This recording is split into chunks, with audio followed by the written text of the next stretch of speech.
জয় মা তারা। মা তারা অ্যাস্ট্রোলজি চ্যানেলের পক্ষ থেকে সকলকে জানাই আন্তরিক শুভেচ্ছা। আজকে আমি আলোচনা করতে চলেছি যে বৃশ্চিক রাশির জাতক এবং জাতিকাদের শারীরিক সম্পর্কর কয়েকটি লক্ষণ এবং এই শারীরিক সম্পর্ক কিভাবে করা উচিত এবং এই শারীরিক সম্পর্ক কখন করলে তাদের সন্তান এবং সন্ততি ভালো হবে এবং এই শারীরিক সম্পর্কের যখন আমরা স্থাপন করব সেই কতকগুলি নিয়ম আছে, এই নিয়মগুলো কিন্তু অবশ্যই ফলো করা উচিত। সেই নিয়ে আজকের আলোচনা।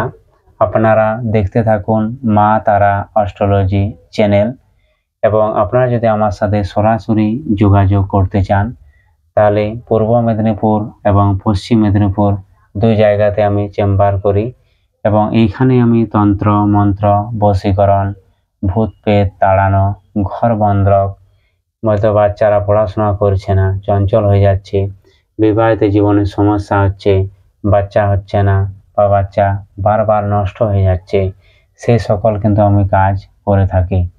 জয় মা তারা। প্রথমে বৃশ্চিক রাশির সম্বন্ধে কতগুলি কথা বলি, কারণ বৃশ্চিক রাশি হলো রাশিচক্রের কিন্তু অষ্টম স্থান এবং এটা কিন্তু শরীরের গুপ্তাঙ্গকে কিন্তু নির্দেশ করে। তাই বৃশ্চিক রাশির জাতক এবং জাতিকাদের স্বাভাবিকভাবেই কিন্তু এদের যে নেগেটিভিটি বা সেক্সুয়াল যে মেন্টালিটি এদের কিন্তু চরম পর্যায়ে থাকে। শনি যখন 7.5 চলছিল তখন কিন্তু এই বৃশ্চিক রাশির জাতক এবং জাতিকাদের যে সেক্সুয়াল যে মেন্টালিটি খুব কিন্তু হাই পাওয়ারে ছিল, কারণ এদের কিন্তু শরীর সবসময় হিট হয়, গরম হয়, নেগেটিভ থিঙ্কিং কিন্তু এই দিক থেকে কিন্তু বেশি আসে। এমনভাবে এরা নেগেটিভ থিঙ্কিংয়ের মধ্যে ফেসে যায়, সেই নেগেটিভ থিঙ্কিংয়ের বাইরে কিন্তু এরা বেরোতে পারে না চাইলেও। বিশেষ করে অষ্টম ঘরে এরা যারা রাশি হয় বা অষ্টম ঘরটা পড়ে যায় কোনো লগ্ন অনুযায়ী, তাদের কিন্তু অনেক দিকে সমস্যা তৈরি হয়।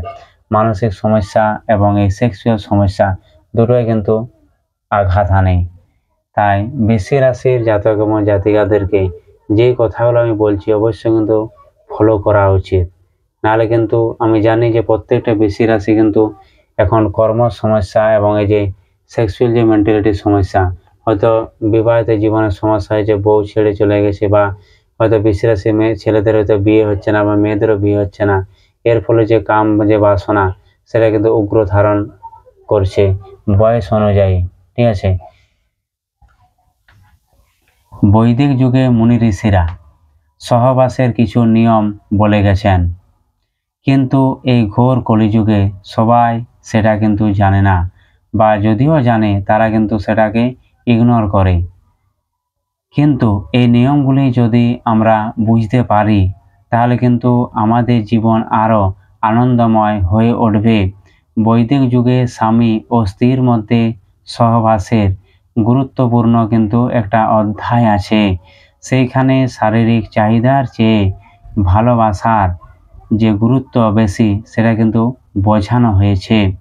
তাই বৈদিক যুগে শারীরিক সম্পর্ককে আধ্যাত্মিকতার সাথে যুক্ত করা হতো আগেকার দিনে, কিন্তু সেই বিষয়ে মানুষেরা খোলামেলা আলোচনা করতেন বৈদিক যুগে, কিন্তু এই যুগে সেটা কিন্তু হয় না। সেটা কিন্তু বংশ পরম্পরায় সেটা লুপ্ত হয়ে গেছে গীতার জ্ঞানের মতো। মানুষের শরীরে 5 প্রকার বায়ু কিন্তু বিদ্যমান: সমান, অপান, দেন, উদান এবং প্রাণ। শরীরের মধ্যে অপান বায়ু শরীর থেকে মল, মূত্র, শুক্র, গর্ভ এবং ঋতুস্রাবকে কিন্তু নির্গত করতে সাহায্য করে। শুক্র গ্রহকে আমরা বীর্য বলি, কিন্তু এটি সরাসরি সঙ্গমের সাথে কিন্তু যুক্ত। আমরা যে বৈদিক যুগে 9টি গ্রহের যে আমরা উল্লেখ পাই, সেখানে কিন্তু শুক্র গ্রহকে কামনা, বাসনা, ভোগ, বিলাসিতার গ্রহ বলে কিন্তু ধরা হয়। তাই শুক্র যদি কর্ম জন্মছকে কারোর খারাপ হয়ে যায় তাহলে কিন্তু তার জীবন নরকপূর্ণ করে দিতে পারে। কারণ সবাই কিন্তু শনি, রাহু, কেতুকে কিন্তু ভয় করে, কিন্তু সবচেয়ে যে ক্ষতি শুক্র করতে পারে সেটা কিন্তু হয়তো মানুষ জানে না। বিশেষ করে বৃশ্চিক রাশি জাতক এবং জাতিকাদেরকে সবচেয়ে যে ক্ষতি করে তা হলো বুধ এবং শুক্র। ঠিক আছে, এ নিয়ে পরে আমি ডিটেলসে বলবো। অপান বায়ু যেমন নারীদের মধ্যে ঋতুস্রাবকে এবং প্রজনন ক্ষমতাকে কন্ট্রোল করে, তেমন কিন্তু সহবাসের যে ইচ্ছা বা নিয়ন্ত্রণ কিন্তু কাজ করে এই অপান বায়ু। তাই প্রত্যেকটি মানুষের এই বায়ু দুটিকে পরিশুদ্ধ রাখতে এবং পেটকে পরিষ্কার করতে কিন্তু সাহায্য করে। তাই অবশ্যই কিন্তু প্রত্যেকটি মানুষকে সপ্তাহে 2 কি 3 দিন অবশ্যই কিন্তু নিরামিষ আহার করা প্রয়োজন, 1 নাম্বার। 2 নাম্বার হচ্ছে হয়তো প্রতিদিন আমাদেরকে একটা টাইম অনুযায়ী ধ্যান, যোগ, প্রাণায়াম, মুদ্রা এগুলো কিন্তু অবশ্যই কিন্তু করতে হবে। তাহলে কিন্তু আমরা এমনিতে যারা বৃশ্চিক রাশি জাতক এবং জাতিকারা হয়, বেশিরভাগ কিন্তু দেবগুণ যারা হয় তারা কিন্তু সাধনা ভজনার কিন্তু মানুষ। তারা পূর্বজন্মে একটি পর্যায়ে এই কাজগুলো কিন্তু করে এসেছিল, কিন্তু সেই কাজগুলো এখন এই জন্মে এরা ছেড়ে দিয়েছে বলেই আজকে এরা এত কিন্তু কষ্টের মধ্যে আছে। তাই তো বৃশ্চিক রাশি জাতক এবং জাতিকাদের কোনো প্রতিকার কাজ হয় না বা প্রতিকার কাজও করে না। এরপর আমি বলবো যে 9টি উপায়ের কথা, যে কোন 9টি উপায়কে আপনারা ফলো করবেন, তাহলে আপনাদের জীবন সুখময় হয়ে উঠবে। বিশেষ করে বিবাহিত জীবনের জন্য, এমনকি কুমারী অবস্থার জীবনের জন্য কিন্তু দুটোই কিন্তু প্রয়োজন আছে। যেমন রবিবার, অমাবস্যা, পূর্ণিমা, চতুর্থী, অষ্টমী, সন্ধিকাল, সংক্রান্তি, শ্রাদ্ধপক্ষ, ঋতুকাল, এই যে সময়গুলি এবং দিনগুলো আমি বলছি, এই সময় এবং দিন অনুযায়ী বৃশ্চিক রাশির জাতক এবং জাতিকাদেরকে কখনোই কিন্তু শারীরিক সম্পর্ক স্থাপন করা উচিত নয়। কারণ প্রত্যেকটি বৃশ্চিক রাশি জাতক এবং জাতিকারা কিন্তু দেবগণ বা মনুষ্যগণ হয়ে থাকে। তাই সবার বেশিরভাগ জন্ম কিন্তু বিশেষ করে শনিবার, বৃহস্পতিবার হয়। তাদের কিন্তু এই দিনক্ষণগুলি অবশ্যই কিন্তু ফলো করা উচিত। এইগুলো যদি আমরা জীবনে না করি, তাহলে কিন্তু আমাদের শারীরিক যে উগ্রতা আছে সেটা কিন্তু দিন দিন বেশি করে বৃদ্ধি পাবে। হয়তো অনেক বৃশ্চিক রাশি জাতক এবং জাতিকারা আছে যে এখনো পর্যন্ত দীক্ষা নিতে পারেনি, কিংবা হয়তো অনেক বৃশ্চিক রাশি জাতক এবং জাতিকারা আছে তারা হয়তো কোনোদিন সূর্যকে অর্ঘ্য প্রদান করেনি, বা সূর্যর যে নমস্কার আছে সে নমস্কার মন্ত্র কিন্তু এরা কোনোদিন জপ করেনি। আবার আছে অনেক বৃশ্চিক রাশি মানুষ জাতক জাতিকারা যে হয়তো তাদের পূর্বপুরুষকে জলও কিন্তু কোনোদিন দান করেননি। তাদের কিন্তু অবশ্যই এই যে আমি নিয়মগুলো বলছি অবশ্যই কিন্তু ফলো করা উচিত। বিশেষ করে বৃশ্চিক রাশি জাতক এবং জাতিকারা যদি শারীরিক সম্বন্ধ করে, অবশ্যই কিন্তু যে চতুর্থ প্রহর আছে সেই চতুর্থ প্রহরের পরেই কিন্তু শারীরিক সম্পর্ক স্থাপন করা উচিত। এক্ষেত্রে কি হয়, এদের কিন্তু যে সন্তান বা সন্ততি জন্মগ্রহণ করে তারা কিন্তু খুব পবিত্র মনের হয়, ঈশ্বর ভক্ত হয়, খুবই ধর্মপরায়ণ ব্যক্তি হয়, পিতামাতার আদর্শকে এরা কিন্তু মেনে চলে। এরা মানুষের দুঃখ কষ্ট জ্বালা যন্ত্রণাকে বোঝে, মানুষের দুঃখকে এরা মোছানোর জন্য চেষ্টা করে।